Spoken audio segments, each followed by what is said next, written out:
Phil, of course, is an FGC content creator primarily on TikTok, and he's here to stay. We dive deep into what drives Phil to make content, as well as some of his background in stand-up comedy. All of this and more on the Crossup. Hello, everyone. Welcome. I am joined with Phil, of course. Phil, how you doing, man? I'm doing good, brother. How are you? I'm doing awesome. Thank you for asking. So, welcome to the show. The first thing I like to ask everyone when they come on is, what does the name Phil, of course, mean to you? Well, obviously the first part's my name. That one's pretty simple. Right. Of course, is just a kind of a blank statement phrase that I just started using for years now. Do you remember in Shrek? There's at one point Shrek's like, "But of course." Of course. Really? No. Yeah. Really? No. Like, I just thought it was a really simple blank statement. It wasn't from Shrek, but I've just heard that term, of course, like this all the time, and it kind of just rolls off the tongue to me. So it's kind of stuck there. But it's obviously my brand. Phil, of course, is just the Phil, of course brand. It's kind of what I see it as, or what it means to me. I gotta say, you're really intentional with this stuff. It's actually super cool branding, I gotta say. I can go even farther into it if you really want me to. My uncle, when we first started AOL Instant Messenger names, like forever ago, my father's name was Jeff, and his screen name was Jeff. Now it is, like, kind of like a reference, like, oop, there it is. And then my uncle had one was Jay, but his name was Yep, who knew. Right, so like when I made my original name, I wanted to have something kind of similar to, kind of like almost like a blanket statement, but I just threw my name in there. So it's like Phil, of course. It's just one extra step. So it's also that whole Shrek thing kind of really stuck with me. Yeah, that's super cool to hear that it's almost like a family tradition. Yeah, a little bit. So interesting. I feel like when we get into the new age, there's going to be like these internet family traditions when it comes to like usernames. Like, I don't know, my kid's probably going to be like some sort of like light pun like mine is. Yeah. But for a while in high school, I feel like everyone was like using like 182, like from Blink 182, or 41, or the last two digits of their year they were born, or .exe. That was a popular one too. Like, yes. I feel like everyone kind of has those like little extras to their name. So totally, or the underscores, because I'm a gamer. It was underscore XX underscore, like, something crazy. But yeah, I feel like there was like 7 like girls in my school that was like their name. It was like /amor at one point. It's like, I can speak a different language. Oh my god. So I want to talk about TikTok really quickly. Or sure. This isn't going to be quick. Let's be real. We're going to talk about this a lot. You're primarily a content creator on TikTok, and for those of you that might not know, Phil makes 3 videos a day. Since this recording, he's made pretty much up to 3 videos a day. Your catalog is totally extensive, to say the least, of course. And my question to you is, how do you organize your thoughts and then translate those ideas into videos? More specifically, TikToks. Well, it's challenging at times because of just the nature of what TikTok is. There's an ever-growing amount of trends that are happening literally every single day. So what I do is I've gotten ahead of it. I didn't do it at first. I was recording 3 videos literally every single day, and that just got very cumbersome. So I started recording a couple a day, and just to be ahead of the curve. The trends I will record, I think I have all my videos done currently of this recording. I have them all the way done to the end of the new year, right? So I have all my trend videos done. And so the night before I go to bed, I'm just sitting in bed and I like punch in the fighting game aspect, relate it to a fighting game, and post it. When it comes to ideas and stuff like that, I actually have a gigantic like word list, like a document on Word, Microsoft Word, that is like of ideas. If I struggle, there's no news happening, I just go take something and then just rip that and make a video quick. But I like, my dream, I guess, is just becoming a news channel for fighting games.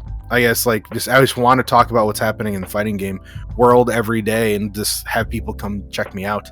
It's like kind of an ideal goal, I guess, to be the fighting game news guy. I would absolutely love that, but put it like a comedy aspect or a twist onto it at the end of the day. But the 3 videos just more, I had a lot of stuff happen to me in the beginning of this year and last year that kind of like motivated me to not slack off anymore. I've done that enough in my years, so I just decided to like put all my eggs in one basket, and here I am. So I gotta say that's quite a journey. And during your journey, you're sort of building up this community. For those of you that don't know, Phil has a Discord, and his Discord is poppin', okay? Like, he's got people talking every day and, discussing the fighting games. Now, how has your perspective on content creation sort of changed now that you have, say, a community to look after and foster? Because it's still, even though on TikTok there's a big number, but the Discord is more intimate, you know what I mean? So it's a little bit smaller. I definitely take it a little more seriously, because I've had issues already, or not issues, but incidents that like I'm like, yeah, these are children. Like you have to deal with the fact that you're talking with kids and stuff like that. One thing that I personally have done to help this or remedy any of those issues is I just try to just avoid any certain topics that you just shouldn't be talking about. That's kind of obvious, you know what I mean?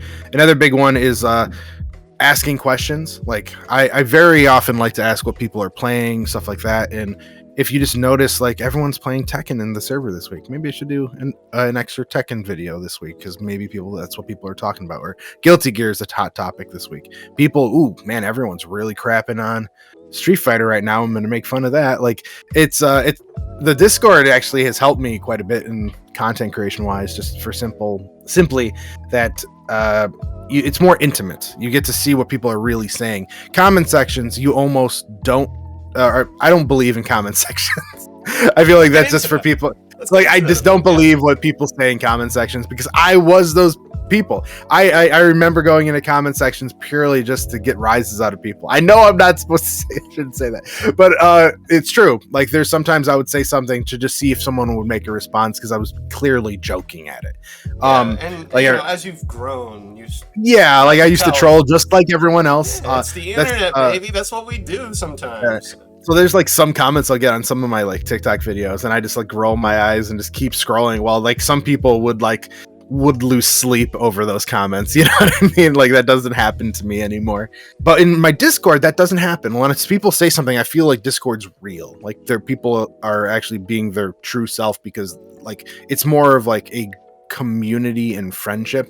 While a TikTok video or YouTube comment section, it's just a free for all in there, dude.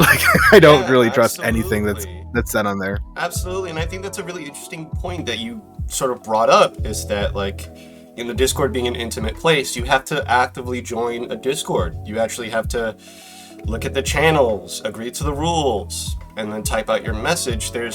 As a content creator, I think we can both agree that it's quite important that you need to sort of have a filter when you have incoming information, when you have these comments saying that oh, this video was cringe, dude, don't do this again. And sort of when to know how should I dignify this with a response versus, I should probably just let this go. This doesn't bother me whatsoever. Can you speak on that a bit? Maybe if there's some tips that you could give new content creators? My answer is to never respond. That's absolutely with TikTok, I know that is something I refuse. Now, this is just a more personal thing for me. I refuse to get into the depths of fighting back on TikTok, because some people make their entire TikTok channels off of reading someone's pretty negative comment and telling them they're wrong and fighting that. Everyone's entitled to their opinion. 100%. I'll use a great example is the big debate is Smash a fighting game. You know what I mean? That's one of the biggest fights I've ever seen in my life, and it happens in every single video I make, right? It does. I'm never going to steal that comment of someone who says something quite vicious about Smash and then fight them. It's fruitless. You're not gaining anything out of it. I'm not gaining anything out of it. Now, the audience may find some form of beef entertaining, but there's no value to it. There's zero value to it. You're not watching my video and gaining anything out of it, except that you see that I'm frustrated with someone's pretty petty comment, right? Also, I'm trying to be a more positive outlook and not a negative one. So now there are things that obviously you would probably have to like address. Like if I'm blatantly wrong in something, I'll address it. Like there was a comment once that someone called me out in a video very, very long time ago when I first started TikTok that I was wrong about something with Mortal Kombat 4. In Mortal Kombat 4, you had the ability to like press a certain button combination and draw these really janky weapons that were super fun to play with, right? Super, super fun. I don't know if you remember those weapons or not. I do, yeah. And in the comment section, there was this guy pretty much telling me, you're an idiot, that wasn't Mortal Kombat 4. And everyone's like, how is this guy going to be on TikTok saying stuff when he's not true? And I'm like, no, it's true. So I went to the Wikipedia page and I actually called a buddy of mine to go get his Mortal Kombat 4 over on his, I think it was his Sega Genesis. I don't even remember if he still had it to like go find the thing. Yeah, or whatever. Mm-hmm. And I was about to like recorded that, but all I did is I just linked the wiki page instead, and that was it. I didn't comment on it. I didn't do anything else besides that one little, go read the Wikipedia page. It literally says there was a system where you could do it.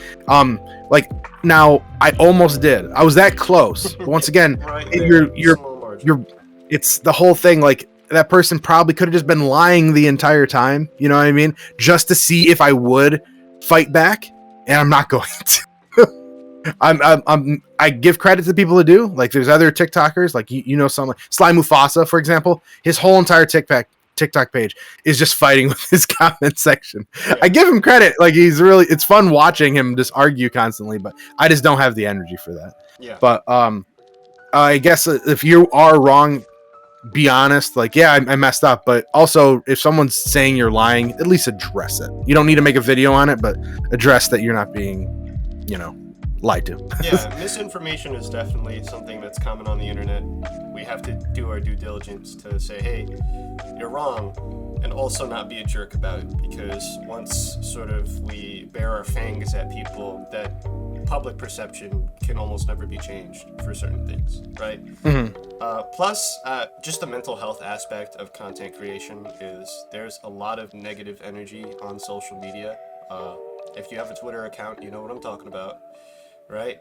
So spending less time involving yourself in that sort of negative energy is life-changing, personally. Mm-hmm. And that's something that I would also suggest for new content creators out there. When it comes to like the toxicity of fighting game community, that's pretty, like, it's never going away. Like I thought leaving Smash behind, the Smash local scene, I thought the toxicity was going to go away. Nope, it's everywhere. It's not just in one little group. It's going to be everywhere. It's huge in the Mortal Kombat scene. Like it's something you're never going to get rid of, but the only way it's going to get any better is people like yourself and myself just portraying the good aspects of stuff and then calling out people that are being negative. And that's the only way you can do it, I guess. Also not giving the negative people any time of day. That's another thing. If you see the negative comment, sometimes just let it go by, guys. Yeah, I know you want to like fight, but you're not getting anything out of it, except you're probably going to frustrate yourself more. And also, if I can do it, when I used to be that guy, yeah, you can let it go, man. You can let it go. Just let it go. You will sleep so much better. The first time is going to be hard. The second time is going to be a little bit easier, and it gets easier and easier and easier.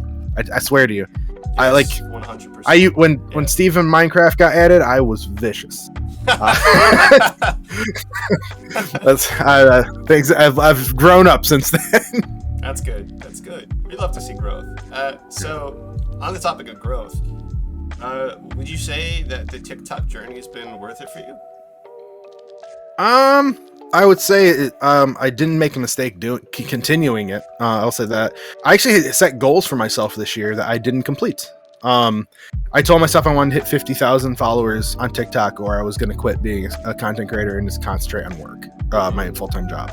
I did not hit that. I'm at a little over half of that. I'm at 26,000 right now.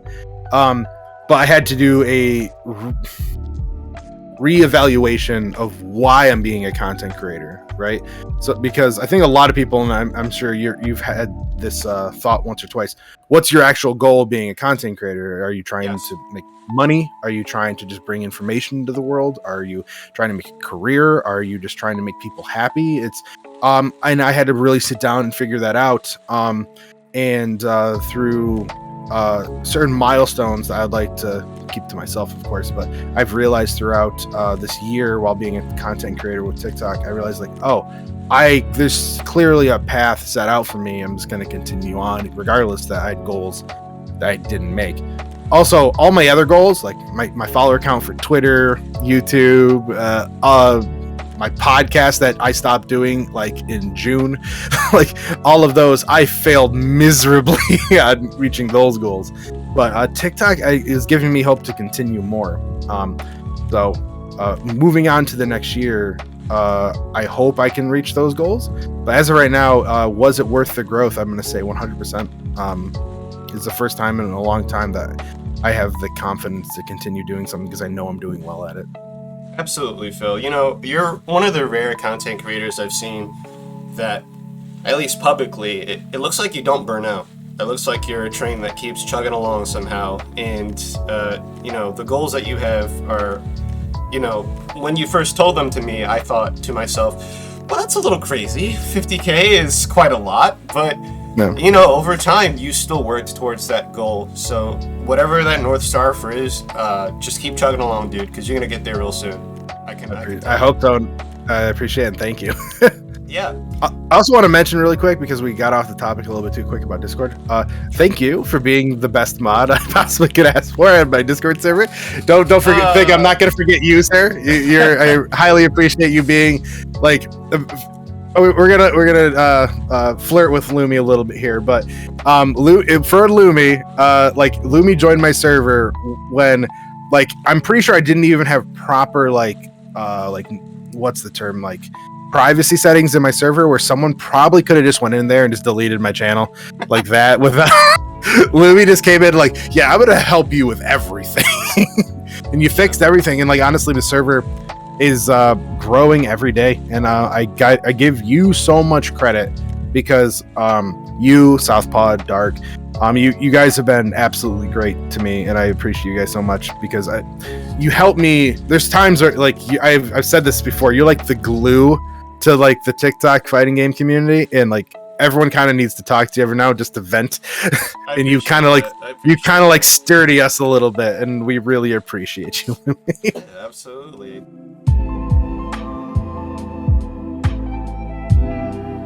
You were always actually making content in your life, it seems. And before the FGC content, you actually did a bunch of stand-up. So I did. If you could walk me through the night you had your best set, you like absolutely killed, and how that felt to you, walk us through that. Oh God. Best set? That's a rough question. All right, so I work with Comedy CNY, which is a Comedy Central New York, not Comedy Central, but Comedy Central New York, which is a very interesting play on words and stuff. One of my buddies, I'm gonna go see him on New Year's Eve this year. We're getting together, but he hosts a show at this like restaurant where it has like a backstage and stuff. So I remember there was this one night that like I was not off of a hiatus, like I took a little break just because of work was really busy, and I was just practicing on a new set, and I had some experiences with my roommate was a ghost hunter. Like he went and tried to find ghosts. I'm not gonna get into it or anything, but like it was a very interesting experience, and I just kind of used that experience and just piggybacked off of all of the idiosyncrasies that was happening throughout the night, and I just turned it into this little small comedy routine about how I felt and what ghost hunting is actually about. And I just remember that it was the first time I went on stage. I also lost like a ton of weight that night. I was dieting for a long time, so I felt good. I looked good, and then every single joke just hit perfectly. I got that laugh after, and it was when I got off stage. I just remember everyone cheered, and it was like a really amazing feeling. I get that same kind of feeling now when one of my videos kind of takes off. If I can relate it in some way. And Absolutely. That was during the pandemic. It was hard, dude. It was very hard getting into this because you need that creative outlet, and you get really instant gratification when you get a laugh. Yes. It's very, everyone can relate to that. If you can make, from your little sister to your best friend, your grandmother, whoever, if you can make someone laugh, it's instant gratification. In comedy, oof, it's the best. Like you're literally the center of attention. Your job is to be the jester of this giant courtroom. You know what I mean? And if you can make everyone in there laugh, you're doing a good job. I lost that completely during the pandemic, and doing YouTube and Twitch and all these things, you don't really get it that way. And TikTok, because it's such a fast moving and ever growing platform, it almost feels like you're throwing a joke out there in every video, and then you get to like live action slowly see if it worked or not, which it's not as quick as like being on stage, but it's pretty close, if you know what I mean. So I think it's part of the reason why I like TikTok so much. Absolutely, and I think your objective is always the same. It's just to make people laugh on your TikTok as well as on stage. So that's really cool to see, man. Yeah. Absolutely. Now, I know you hosted a bunch of gigs at Utica Brews. I just wanted to ask, because you mentioned this before, did you actually think the building is haunted? Because I know there's the 4-year-old and, you know, the 4-year-old that's angry. But did you actually think that it was haunted? Like... Not really. I personally, I'll get it. I'm a skeptic. 100,000,000% a skeptic. I don't believe in anything. However, please prove me wrong. Please, I want to be proven wrong, because this world kind of sucks, and some excitement would help. Yeah. Right. Like if you could prove to me that, I don't, if it's Bigfoot, Loch Ness, or fairies, either any of them, go whatever. If you could prove me they're wrong, I will be so happy, because we need a little something. We need a win. The world needs a win. Absolutely. Right. Aliens, I don't care, anything. Just prove it to me. I need the proof, and I'll be very happy with you. Hauntings, no. I don't think I've seen anything that can be proven. The apartment I'm living in right now, every roommate I've had, they've all moved out. They've all said they felt like there was some presence here, and I'm like, I've felt zero things. So like, I don't know what they're talking about. Noises or like, you know, ladies. Yes, because I live in. I live in over 100-year-old brick building. There's gonna be noises. Like there's, like, I feel like people want to hear things. That's a whole other thing. Like I feel people feel they need to be. Your brain. I have it in my bit where if there's a noise in the room next to you, right? A normal brain will say, "Oh, it's a creaky old board, or something may have dropped." Blah blah blah blah blah. And that will equal what happened in there.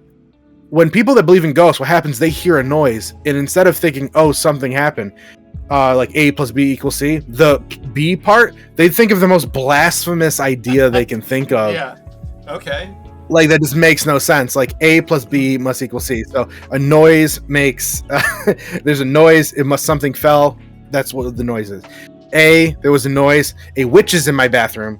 C equals, that's what the noise is. Like, that's what. Sage. Go. Exactly. They go too far, is what I'm trying to say.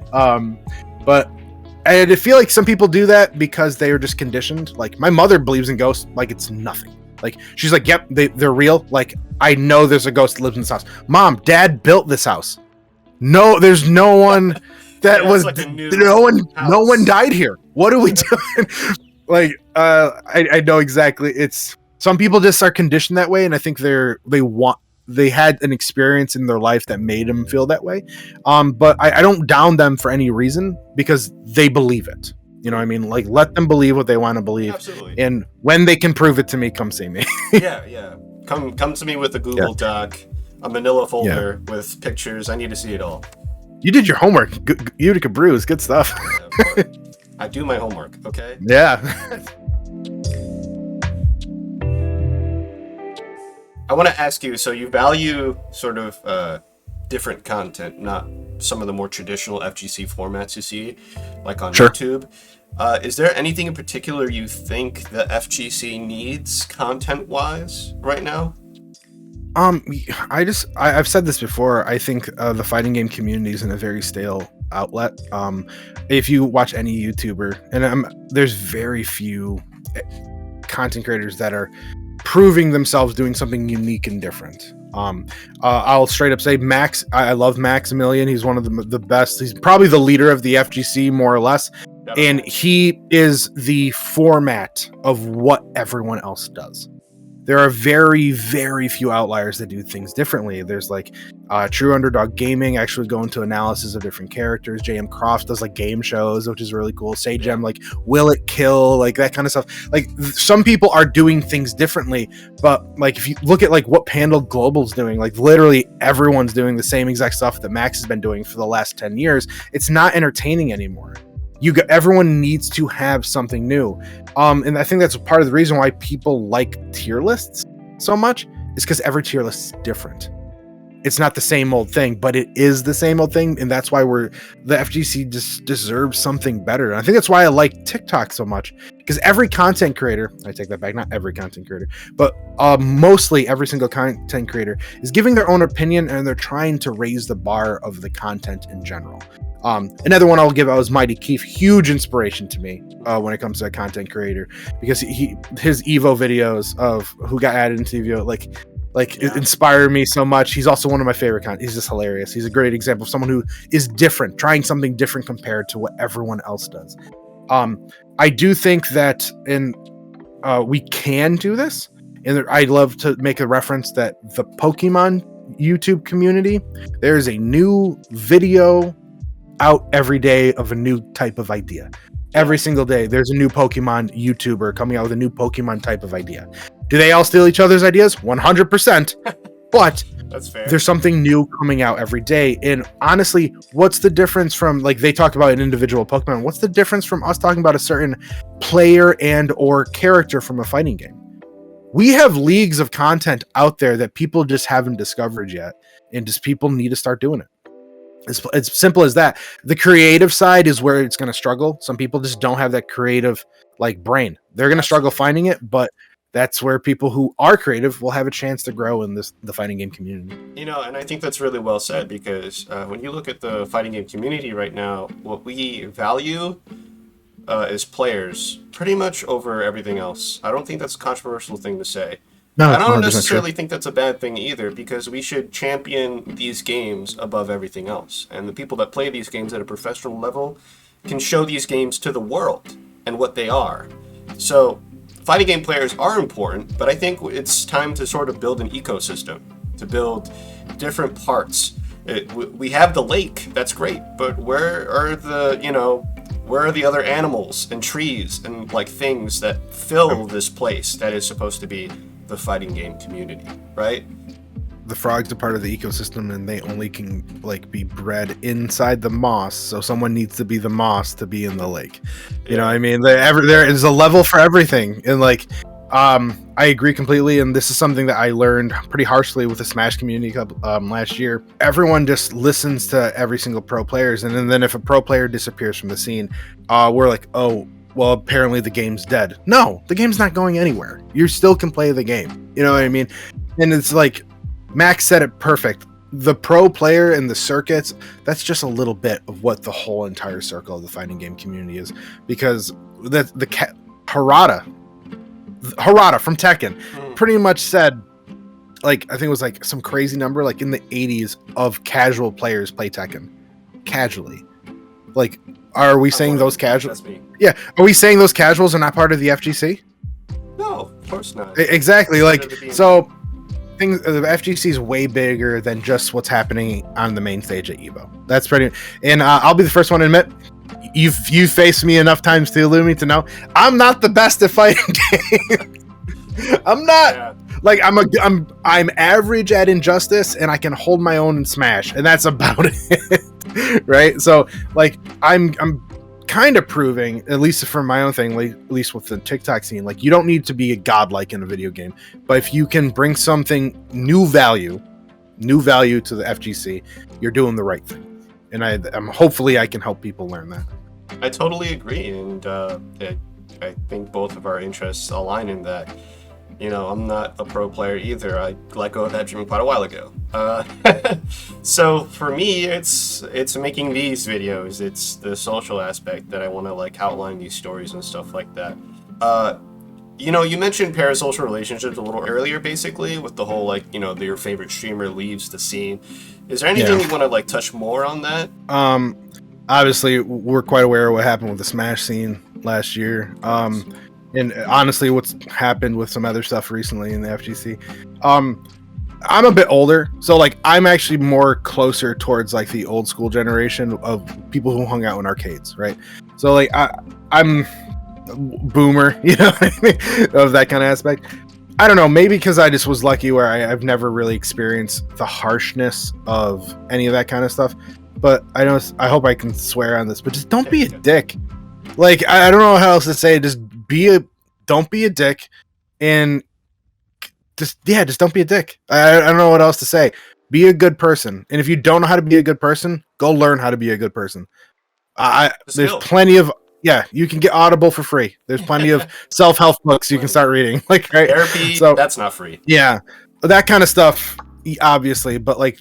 There's certain things that I think should become commonplace, and there's certain YouTubers, Smash YouTubers that I watched every day, and then like that they were gone. So it's I don't watch them anymore, and it sucks. And hopefully I can be someone that like when I was watching this one YouTuber, I hope that one day I can be that YouTuber, and they can know with confidence the worst thing Phil has ever done is he's the one always getting dumped. And never has to worry about me ever doing anything because I'm too boring, I guess. And also, I'm not a dick. So, and you know, we talk about sort of etiquette and things in the fighting game community, and I think it's very important to stress that this is a competitive gaming wide thing. This isn't just fighting games. I understand. 100%. You know, the community right now, we're really focused on trying to fix things. This platform is specifically to talk about issues and to talk about certain things in the community, and I think we really nailed it on the head here. This is a competitive gaming-wide problem. People are just mean. Let's just be real, and they happen to be in this space, and we need to just learn how to navigate around these people and try not to let them affect us, because if we engage, then we're pretty much just as bad as them, right? So yeah, very good message. Very good message. Yeah. Don't be a dick. That's it. I'm gonna make a shirt out of that. That's gonna be your catchphrase, dude. Yeah. Oh God, no. Yeah, you probably won't. The monetization probably won't work. Can I tell you something? It was actually something I was always hoping for. Like I was hoping one day something would just like naturally happen. Like I would just start saying something naturally all the time, and it hasn't happened yet, and I'm getting kind of bummed about it. Yeah, like I see it in cartoons all the time, and I'm like, damn, why can't I do this? Like, yeah, like you know what's gonna be is like every single video I think I made this week was, hey dude, did you hear? Like that's how I've started most of my videos this week, and I swear to God, if that's what makes I'm gonna be so angry. Because you want it to be cool, you don't want it to just be like a Yeah. Like for you, just box. Like just box, bro. Just box. Fight back. Just fight back. Like yeah. Like what are you doing? Yeah. I don't know, but it's I've had this pretty strong opinion that video games have always kind of been an escape for a lot of children. I already know I'm not a clinical psychiatrist. I don't know any of this kind of stuff, but a lot of these people do go to video games to let go, and get away from a lot of problems that are happening in their real life. Now, when some of these people decided to go pro or whatever, a lot of these children are unsupervised, and they've grown up unsupervised. Now, I'm not a parent in any way, so I can't say one thing or the other. But what I can say is whoever, this is especially a big thing that TOs out there need to be listening, people who are in charge, we kind of have a responsibility to like step up here and like be a leader. Like regardless if it's age or if it's like status, whatever, we all kind of have a responsibility here to, if you're in that place at the right time, stuff needs to be stopped. Say like something. Yeah, like should be a pretty obvious thing to say. You know what I mean? And like I don't know, I haven't been in a situation like that for me to I don't know. I haven't been in that I don't want to be in that situation. But people who decide they want to do this, it's not just you going and scream what matches you have and then leave and hope everyone handles themselves accordingly, because that's not how the world works. So, like, if I started noticing things in my Discord that are getting out of hand, you have to address them, as you know, we've had to do in the past. So, I don't know. Hopefully, things are getting better, especially with us being like, there's no hiding anymore. That's another thing. This last year we found out real quick. Yes. Discord messages, text messages, emails, they don't disappear. So Yeah. stop trying to just don't be a dick, and you won't have to worry about any of these problems. Always circle. Stop it. Rule number 1, and pretty much the only rule: Yeah. don't be a dick. It's that Yeah. simple, guys. Okay, Yeah. Phil. That is Unless awesome. you're like playing and you're being toxic, I'm kind of okay with that. Yeah, like if it's in game and if it's banned, Yeah. you know, like there's Yeah, a certain like what level. Pokey did to me yesterday in MVCI. So it's Yeah, yeah. dude. So yeah, that is an awesome message, and I think it's time that we end it here. So Phil, Yeah, sure. talk to the people about what can they expect from Phil in 2022, and where exactly can we follow you? This year I have quite a bit planned. I actually have a roadmap I wrote myself for what I'm planning. It kind of revolves around what games are coming out next year. Like I have certain months that I'm dedicating to certain kinds of content, and we're gonna just trying new things. Year of new things for the whole entire channel. I will be putting out not only try to get a new podcast episode done every year. I will also be trying to be putting out an additional YouTube video every week. Along with, I'm just trying to stay active in everywhere else. Nothing's changing. 3 videos a day. On TikTok, that ain't going anywhere. But you can follow me everywhere but Instagram, because some guy still has Phil, of course, as their Instagram tag. I have messaged him a million times. I'll pay the dude to take that tag away. He just won't give it to me. If that, all my TikToks would have be going on Instagram as well if they just let me do it. But other than that, Lumi, that's I'm gonna be everywhere on social media, and I don't plan on giving up or stopping anytime soon. So Well said. And folks, that is all we have for you today. Of course, make sure to follow Phil, of course. All the links will be in the description. And as always, have a great week.